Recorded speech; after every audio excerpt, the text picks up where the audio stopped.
For audio v3, audio dev is now a long-running command. We expect that the user runs audio dev at the beginning of the session, and he can update the code but also the dev file to update the component he is working on. For this, we tried during these several last sprint to make audio dev more resilient to changes, either changes into the cluster or into the dev file. So let's start with a new project.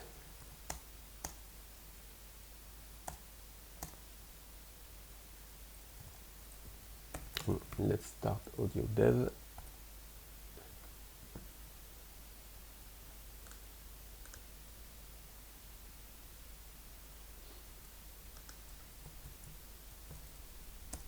So the component is working correctly. Now we will make some change to the dev file, and we will try to increase the memory request for the component.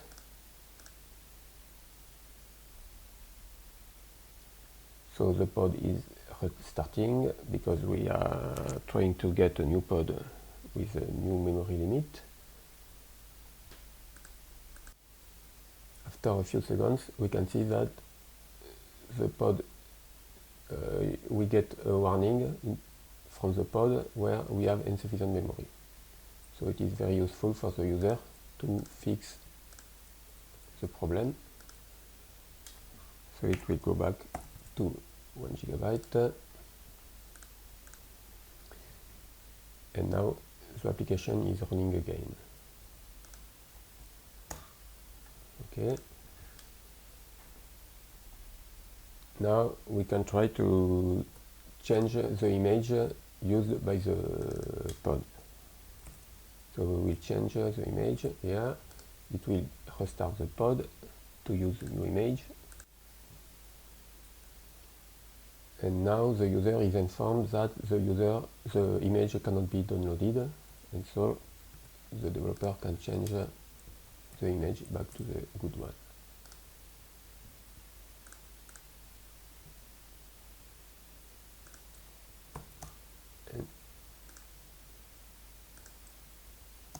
And the application is still working. Now, for any reason, the developer would want to change the port used by the application, so it can change the port.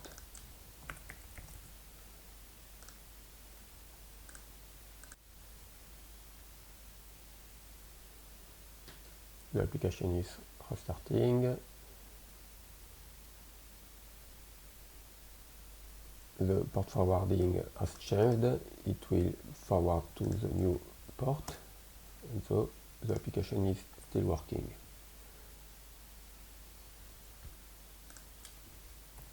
We have a service running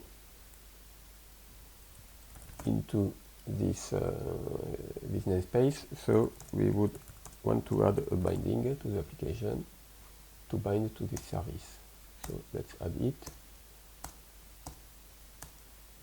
Okay, the service has been added to the dev file. Audio dev is reacting and creating the binding.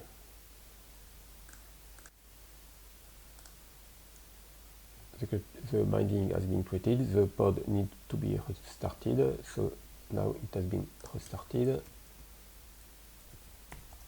and the application works. So now the user wants to change the dev file to change the way the program is started. So it will change the command line.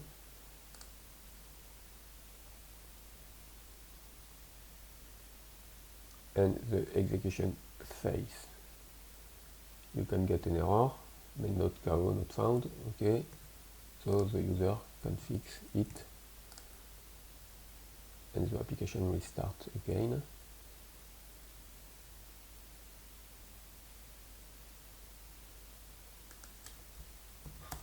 And it's still working. And now imagine that for any reason, for example, a node is going into maintenance, and so the pod is evicted. So we can simulate this by killing the pod manually.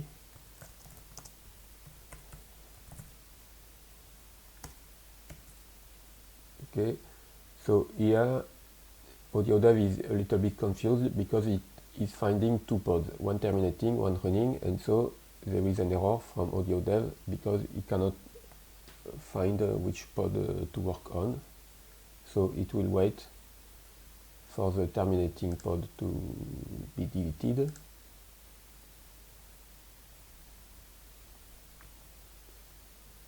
It retries regularly, and now the pod has been deleted. There is only one pod running, and so it can continue to work on this pod, and so the application is still running. So for this, AudioDev has been changed to work more like a Kubernetes operator. It is watching for resources, the source files, also the dev file, and also the Kubernetes deployment. And so it is watching for all these resources permanently, and every time there is some change to this, it will try to rebuild what needs to be built, exactly how a Kubernetes operator is working. So that's it for the demo.